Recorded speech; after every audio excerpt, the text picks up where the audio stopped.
All right, so let me start today by asking some of the questions that tend to float around out loud or quietly, especially if you're thoughtful, skeptical, or if you're just honest. Hasn't the Bible been copied and changed over centuries? Didn't powerful people edit it to control others? What about contradictions? What about missing books? Wasn't it written long after the events actually happened? Why trust the Bible over other religious texts? And isn't faith basically believing without evidence? If you've asked any of those questions, I want you to hear this clearly. You are not crazy, you are not faithless, and you are not alone. Today, we're not going to dodge those questions. We're going to walk straight through them carefully, honestly, and without pretending the Bible needs us to protect it. All right, so before we dive in, let me tell you who is talking to you because you might be new. I'm currently a student at Moody Theological Seminary with a concentration in biblical studies. I've been a born again Christian since I was 10 years old. So over 40 years of walking with Jesus. I am not a pastor. I'm not claiming to have all the answers. Actually, quite the opposite. But I do care deeply about understanding what I believe, not just emotionally, but historically and intellectually, and breaking it down so everybody eats. And here's why this topic matters. If the Bible is unreliable, then Christianity collapses into preference, tradition, or vibes. But if the Bible is reliable, even at a basic historical level, then Jesus' claims confront us personally. So today, we're asking really one big question, and that is, can we trust the Bible? Not just devotionally, but historically. And we'll walk through it a few key ways: how it was written and preserved, whether it was changed, what archaeology says, what prophecy actually means, and why this book keeps enduring and transforming lives. When people say, I don't trust the Bible, they usually mean one of two things. Either A, I don't trust how it was transmitted, or B, I don't trust it. I don't trust its claims about reality. So let's start with transmission. One of the questions behind the skepticism is, isn't the Bible just a bunch of disconnected religious ideas kind of stitched together? So here's what we're dealing with. The Bible was written by over 40 authors across 1,500 years on three continents and in three languages. That's Hebrew, Aramaic, and Greek. Those authors included shepherds, kings, prophets, fishermen, tax collectors, and scholars. Now, normally that kind of diversity produces contradiction and fragmentation, but instead, the Bible tells one coherent story: creation, fall, redemption, restoration. I'm going to say it again for the cheap seats. Creation, fall, redemption, restoration. Now, let me be careful. Unity alone doesn't prove divine inspiration, but it raises a serious question. Why does this cohere at all? Especially when you compare it to other ancient collections like Greek mythology, which splinter into competing theologies and narratives.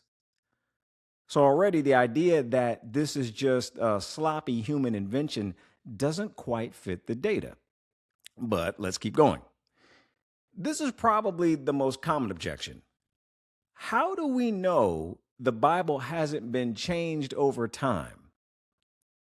All right, so here's how ancient texts survive. We don't have the originals really for any ancient work. What we have are hand-copied manuscripts. So the real question becomes, how many copies do we have? How early are they? And how well do they agree? All right, again, how many copies do we have? How early are they? In other words, how close to the original that they're copied from are they? And how well do these copies agree? Are these copies the same? Now, for the New Testament, we have 5,800 plus Greek manuscripts. We have 10,000 plus Latin manuscripts and 9,000 plus manuscripts in other ancient languages. That's nearly 20,000 copies. All right. Now, for comparison, Homer's Iliad has about 1,800 manuscripts. Plato has under 300 manuscripts. No other ancient text comes anywhere close. Now, Omar, why does that matter? Because numbers allow cross-checking. Again, if you had two copies and they disagreed, you'd be stuck guessing. But if you have thousands of copies, well, then patterns begin to emerge. And these manuscripts weren't all copied in one place. They spread across Rome, the Roman Empire, different regions, different languages. That means no central authority could quietly rewrite the text everywhere. So when we ask, has the Bible been changed? The answer is, it couldn't have been changed secretly, systematically, or successfully. Another hot button question. But aren't there variants and contradictions? Yes, there are textual variants. But here's what matters. Scholars estimate the New Testament is about 99.5% textually accurate. Let that sink in for a sec. 99.5% accuracy on the New Testament. I think the Old Testament is like 96%. I have to look that up, but I believe that's the OT. Anyway, most variants are spelling differences, word order changes, or minor grammatical issues.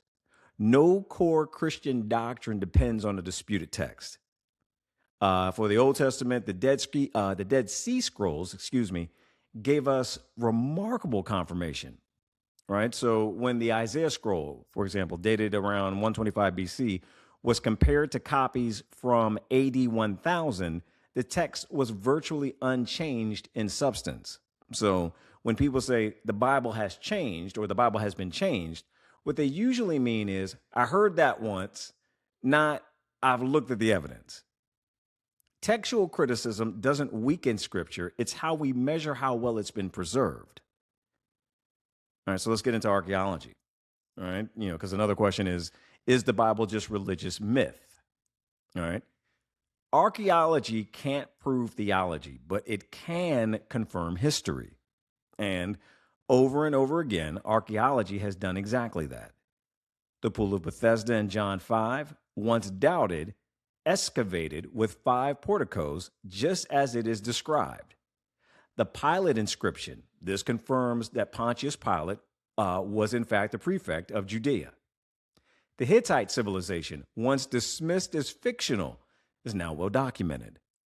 Archaeology doesn't prove God exists, but it consistently shows the Bible is talking about real people, real places, and real events. Another big objection. Isn't prophecy vague or cherry-picked? Right? Some claims are overstated, and that's a fair point. But the messianic prophecies are different. All right, so let's put a quarter in the meter and park there for a sec. Jesus fulfills prophecies written centuries earlier. I'm going to say that again for the cheap seats. Jesus fulfills prophecies that were written about him centuries before. Micah 5:2, born in Bethlehem. Isaiah 53, the suffering servant. Psalm 22. Now here's one that I love. This Psalm 22 has crucifixion imagery before crucifixion itself existed. Zechariah 11, betrayed for 30 pieces of silver. Zechariah 9, triumphal entry on a donkey. All right, this is where I want us to slow down just a little bit because this part matters. A lot of people hear prophecy and immediately think that's vague, that's cherry picked, that's just religious interpretation. So instead of starting with theology, let's start with math. There was a professor named Peter W. Stoner. He was a professor of mathematics and astronomy and later the chairman of science at Westmount College. He wasn't trying to preach, he was asking a technical question. What are the odds that one person could fulfill specific messianic prophecies purely by chance? Not all of them, not hundreds, just 8 of them. What are the odds that one person could fulfill 8 specific messianic prophecies purely by chance? Things like being born in Bethlehem, being betrayed for 30 pieces of silver, having that money thrown into the temple and used to buy a potter's field, being crucified, and being silent before his accusers. And Stoner did not work alone. His calculations were reviewed by the American Scientific Affiliation, a group of scientists, many of whom were not trying to defend Christianity. And they affirmed that his math was sound. Now, here's what he found. The odds of one person accidentally fulfilling just eight messianic prophecies is 1 in 100 quadrillion. Now, those numbers are meaningless until you visualize them. All right, so Stoner gave us an illustration. Imagine you take the entire state of Texas, you cover it 2 feet deep in silver dollars. You take one silver dollar and you mark one, like maybe you take one, you paint it red, and then you stir the entire pile. Again, this covers the totality of the state of Texas, 2 feet deep, silver dollars. Then you blindfold someone. They can walk anywhere in Texas. They get one chance to reach down and pick one coin. The odds that they pick the marked coin, that's the same odds as one person fulfilling 8 messianic prophecies by chance. And remember, 8 is a small sample size. Stoner went further.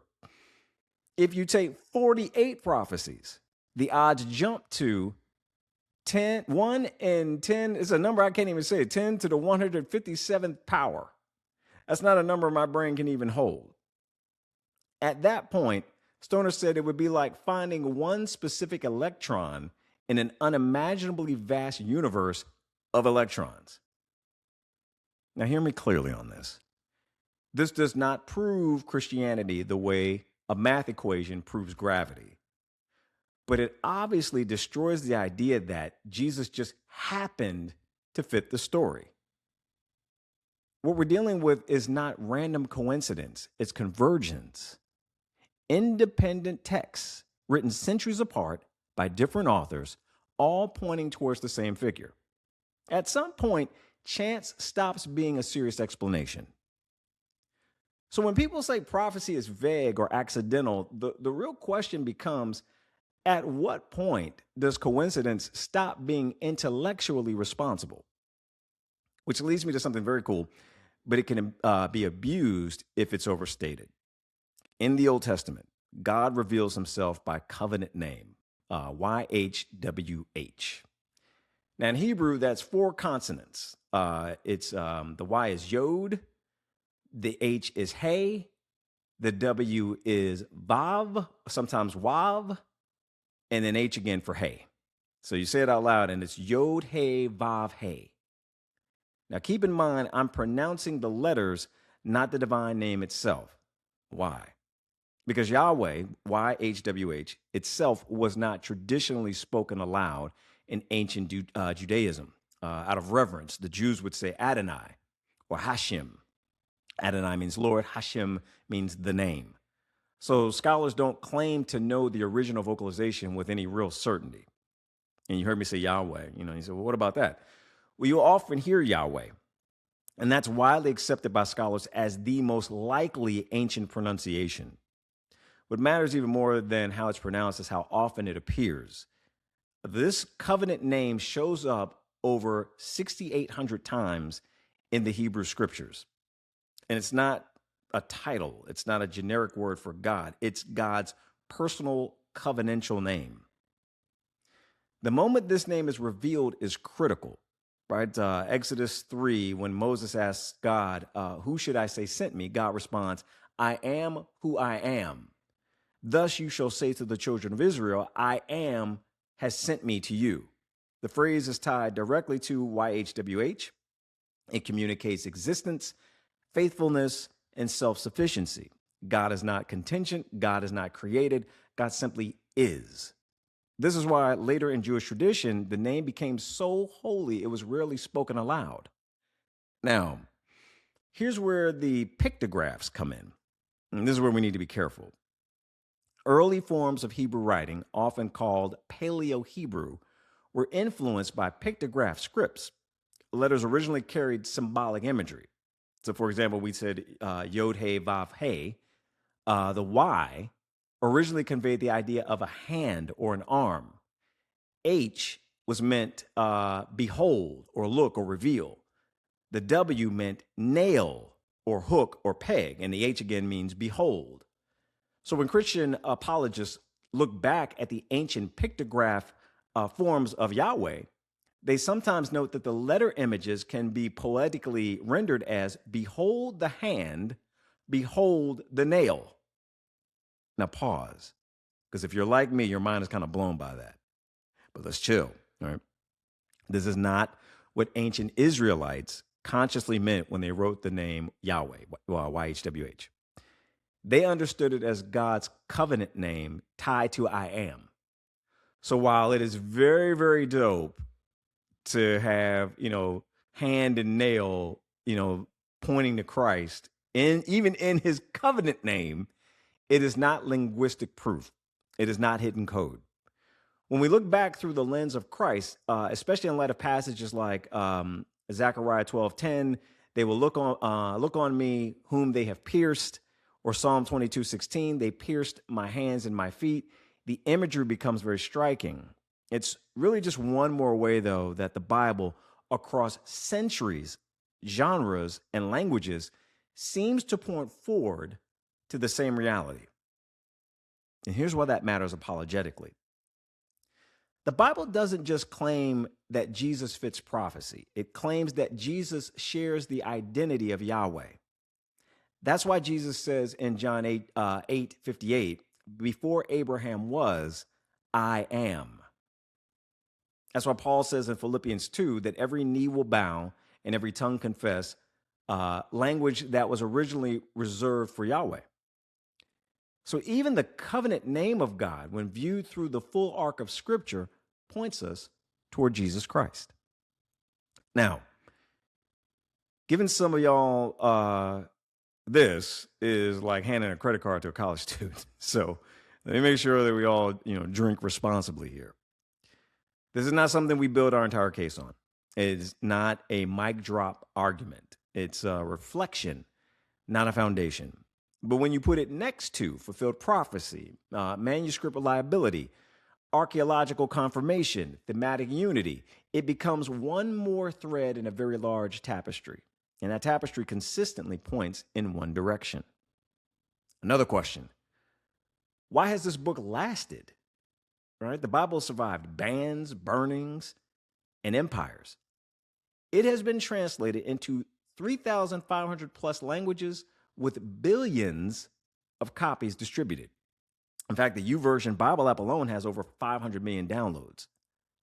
Now, influence doesn't equate to truth, but endurance at this scale demands our attention.